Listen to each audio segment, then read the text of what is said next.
നല്ല രാത്രി എനിക്ക് പെട്ടെന്നൊരു ഐഡിയ തോന്നി. ഒറ്റയ്ക്ക് സിനിമയ്ക്ക് പോയാലോ എന്ന്. പിന്നെ ഒന്നും നോക്കിയില്ല. രാത്രി 2 മണിയൊക്കെ ആയപ്പോ ദൃശ്യത്തിന് ടിക്കറ്റ് ബുക്ക് ചെയ്തു. വർഷങ്ങൾക്ക് മുന്നേ ഞാൻ ഇതുപോലെ ഒറ്റയ്ക്ക് സിനിമയ്ക്ക് പോകാനൊന്ന് തീരുമാനിച്ചായിരുന്നു. അതും തല്ലുമാലയ്ക്ക്. എന്നെ അറിയാവുന്നവർക്ക് അറിയായിരിക്കും, തല്ലുമാല എന്റെ ടൈപ്പ് ഒരു സിനിമയല്ല. ഞാൻ അങ്ങനത്തെ സിനിമ ഒന്നും അങ്ങനെ കാണാറില്ല. പക്ഷെ തല്ലുമാല ഞാൻ അങ്ങനെ ഒറ്റയ്ക്ക് പോകാൻ തീരുമാനിച്ചത് എന്താന്ന് വെച്ച് കഴിഞ്ഞാല്, എന്റെ കൂടെ സ്കൂളിൽ പഠിച്ചൊരു ഫ്രണ്ട് തല്ലുമാല കണ്ടിട്ട് എനിക്ക് മെസ്സേജ് അയച്ചു. അത് കണ്ടപ്പോ എന്നെ ഓർമ്മ വന്നു.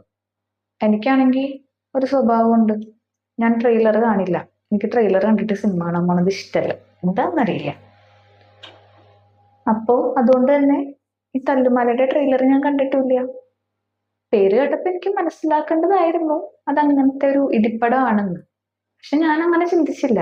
അങ്ങനെ പറഞ്ഞതുകൊണ്ട് ഞാൻ വിചാരിച്ചു അത് വല്ല ഫ്രണ്ട്ഷിപ്പിന് വേണ്ടി തല്ലുപിടിക്കുന്ന എന്തെങ്കിലും ഒരു സിനിമ ആയിരിക്കും എന്ന്. എന്നിട്ട് ഞാനത് കാണാൻ തീരുമാനിച്ചു.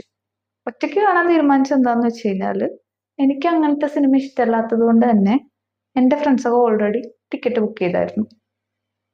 പിന്നെ ഞാൻ ഒറ്റയ്ക്ക് പോണത് അറിഞ്ഞിട്ട് അവരവരുടെ ടിക്കറ്റ് ക്യാൻസൽ ചെയ്ത് എന്റെ കൂടെ വേറൊരു ഷോയ്ക്ക് വന്നു.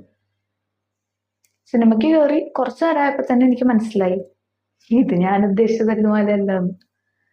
എന്നിട്ട് ഇന്റർവെൽ ആയപ്പോ ഞാൻ അവന് മെസ്സേജ് അയച്ചിട്ട് ചോദിച്ചു, നിനക്ക് എന്താ തല്ലുമാല കണ്ടിട്ട് എന്നെ ഓർമ്മ വന്നിരുന്നു?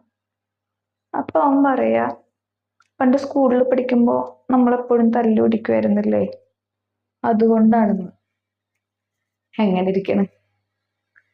എനിക്കാണെങ്കിൽ അവിടെ പെട്ടും പോയി, പോരാനും പറ്റാത്ത അവസ്ഥയായിരുന്നു. തല്ലുമാല മോശമാണെന്നല്ല ഞാൻ പറയണേ, അത് ഇഷ്ടമുള്ളവരുണ്ടാവും, പക്ഷെ എന്റെ ടൈപ്പ് സിനിമയല്ല. ഇന്നിപ്പോ ഞാൻ എന്തായാലും സ്വന്തം ഇഷ്ടത്തിന് ഒറ്റയ്ക്ക് സിനിമയ്ക്ക് പോവാ, ദൃശ്യം.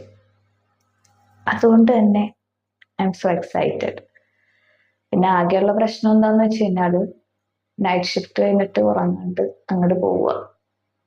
അതുകൊണ്ട് ഉറങ്ങിപ്പോകുമെന്ന് എനിക്ക് നല്ല പേടിയുണ്ട്. പടം ഇൻട്രസ്റ്റിംഗ് അല്ലാത്തതുകൊണ്ടല്ല, എനിക്ക് എന്നെ വിശ്വാസം ഇല്ലാത്തതുകൊണ്ടാണ്. എന്തായാലും പോയി നോക്കാം. ബൈ.